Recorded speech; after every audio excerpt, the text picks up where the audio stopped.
কোটা সংস্কার আন্দোলনকে কেন্দ্র করে দেশ যখন উত্তাল, তখন দেশের একটি টেলিভিশন টকশোতে কথা বলছিলেন বিচারপতি শামসুদ্দিন চৌধুরী মানিক ও বিএনপির নেতা গোলাম মাওলানা রনি। অনুষ্ঠানটি সঞ্চালনার দায়িত্বে ছিলেন উপস্থাপিকা দীপ্তি চৌধুরী। প্রায় ৪৯ মিনিটের ওই টকশোতে শুরু থেকেই বেশ বুদ্ধিদীপ্ত আলোচনা ও ধৈর্যের পরিচয় দিয়েছিলেন তিনি। কিন্তু আন্দোলনের শহীদ হওয়া আবু সাইদ ভিডিও প্রসঙ্গে কথা বলার সময় উত্তেজিত হয়ে যান বিচারপতি মানিক। এক পর্যায়ে দীপ্তি চৌধুরীকে রাজাকারের সন্তান বলে সম্বোধন করেন।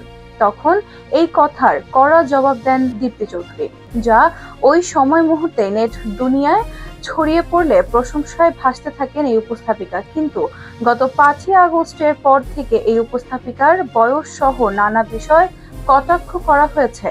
এসবের পাশাপাশি সামাজিক মাধ্যমে নেটিজেনদের অনেকেই জানতে চান তার মুক্তিযোদ্ধা পরিবারের সন্তান এই পরিচয়ের সত্যতা। বিভিন্ন ফেসবুক অ্যাকাউন্ট ও পেজ থেকে দীপ্তির দাবি করা মুক্তিযোদ্ধা পরিবারের সন্তান কথাটিকে অনেকে চ্যালেঞ্জ করেন। শুধু তাই নয়, এ নিয়ে দীপ্তিকে কটাক্ষ করে ছড়ানো হয় বহু গুজবে খবর। সামাজিক যোগাযোগ মাধ্যমেও দীপ্তি চৌধুরীকে ট্রোলিং এর মাধ্যমে বুলিং করা হয়। দীর্ঘদিন পর দেশের একটি টেলিভিশন টকশোতে দীপ্তি চৌধুরী বিষয়টি নিয়ে মুখ খুলেছেন। দীপ্তি চৌধুরী, আপনার পরিবারে মুক্তিযোদ্ধা কে? এমন প্রশ্নের উত্তরে বলেন, আমার মনে হয় এই প্রশ্নটাই আসলে আজকে আমাদের কথা বলার গ্রাউন্ডটিতে তৈরি করে।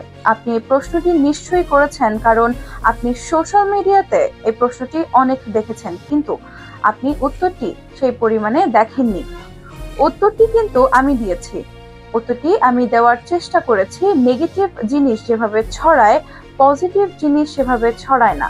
একটা মুক্তিযোদ্ধা পরিবারের সন্তান হিসেবে, যেখানে আমার দাদা মারা গেছেন আজ থেকে প্রায় ১২ বছর আগে, এবং যেখানে তিনি কোনো ধরনের মুক্তিযোদ্ধার ক্রেডিট নিতে চাননি, যেখানে আমার পরিবার থেকে আমরা কোনো ধরনের সুবিধা নিতে চাইনি, সেখানে এই সময়ে দাঁড়িয়ে এই প্রশ্নের উত্তর দেওয়া আমার মনে হয় আমার দাদার জন্য অপমানজনক, আমার জন্য অপমানজনক, এবং মুক্তিযোদ্ধার পুরো প্রজন্ম যারা কোনো সার্টিফিকেটের জন্য যুদ্ধ করেননি তাদের জন্য অনেক অপমানজনক। এই জিনিসটি খুবই উদ্দেশ্য প্রণোদিত ভাবে করা হয়েছে, তা বুঝতে বাকি থাকে না। যারা যারা এটি শেয়ার করেছেন তাদের প্রোফাইল পিকচার, কভার ফটো ও স্টোরি দেখলেই বুঝতে পারবেন তারা কোন দলমত এবং আদর্শ লিড করে। এটা পুরোপুরি একটা ডিসইনফরমেশন ছিল। আমি যখন আমার পরিবারের ৪ জন মুক্তিযোদ্ধার প্রমাণ হাজির করলাম, সেটা নিয়ে আলোচনা হলো না, কারণ আমাদের মধ্যে সেই ঐক্যই নেই। এই আন্দোলন চলাকালীন সময়ে যাদের স্বার্থে আমার কথা কাজে লেগেছে, তারা তখন আমাকে নিয়ে নাচানাচি করেছে, তারা আমার ভিডিও শেয়ার করেছে, এটা তাদের জন্য লাভজনক হয়েছে। কিন্তু এখন তো আমার মান সম্মান বাঁচানো তাদের লাভের সঙ্গে জড়িত না। তারা কেন শেয়ার করবে যে আমার পরিবারের সত্যিকার অর্থে মুক্তিযোদ্ধা আছে, এবং আমাকে যে অপমান করা হয়েছে সেটার উত্তর তারা দেওয়ার প্রয়োজন মনে করেনি। কিন্তু প্রতিপক্ষ কিন্তু অনেক শক্তিশালী, তারা ঐক্যবদ্ধ। তাদের একটাই উদ্দেশ্য, যারা এই আন্দোলনে মুখ্য ভূমিকা রেখেছে তাদের নিচু করা। যেটি বেশি ভাইরাল হয় আমাদের মিডিয়া সেটি নিয়ে নিউজ করে, কিন্তু আমাদের মিডিয়া সত্য উন্মোচন করতে চায় না। আমি অনেকগুলো মিডিয়াকে দেখেছি যারা দীপ্তি চৌধুরীর পরিবারের মুক্তিযোদ্ধা আছেন কিনা সেটি নিয়ে নিউজ করেছে, কিন্তু তারা আমার পরিবারের মুক্তিযোদ্ধা আছেন কিনা সেটি জানতে আমার কাছে আসেনি। কিন্তু আমি যখন এটি প্রমাণ করেছি তখন কিন্তু এটি উৎসাহী হয়ে প্রচার করা হয়নি। এটা আমার জন্য ব্যথার। একজন মিডিয়া কর্মী হিসেবে এটা আমার জন্য ব্যথার।